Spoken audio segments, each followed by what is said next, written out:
In the forgotten corners of Down Peak, where history had no voice and sins left no graves, a mirror had arrived at the Bianchi estate. An ornate thing with gilded edges, an obsidian sheen that devoured candlelight, but within lurked something far older than its frame, something that had escaped, not arrived.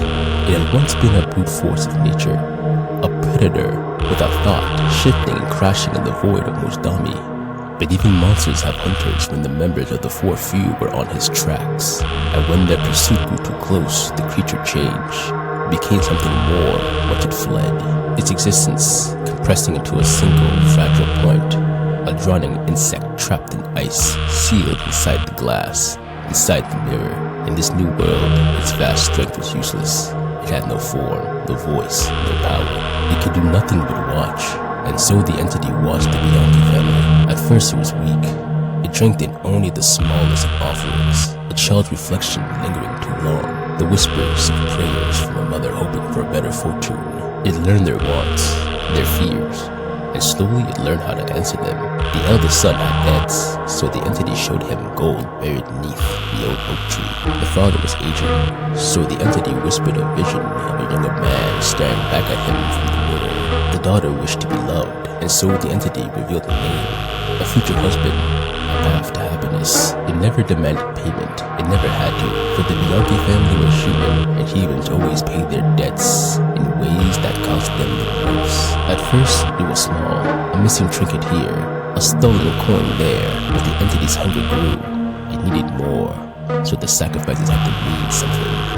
So the request became steeper. To see the future again, the eldest son gave his brother's eyes. To stay young forever, the father bled a stranger beneath the new moon. To keep her love, the daughter let her child wither in the crib. The mirror did not command these acts. It did not have a need to demand them. It only gave them a path, and they chose to walk it. As the years passed, the entity was no longer weak. It no longer needed the Bianchi family. Each sacrifice sharpened its mind, refined its intelligence. It no longer saw itself as an escaped beast. It was a judge, a dealer of fate, a god hidden in the reflections of man. But there was one truth it understood better than any other. Power was hunted, and something in the wind whispered of an approaching hand. Zephyr fields. They were getting close, and so the entity did what it had done in morsdomi, in the forest of its old world. In every cycle of its existence, it erased its past. The Bianchi family were at loose end, tangled in the thread of its escape.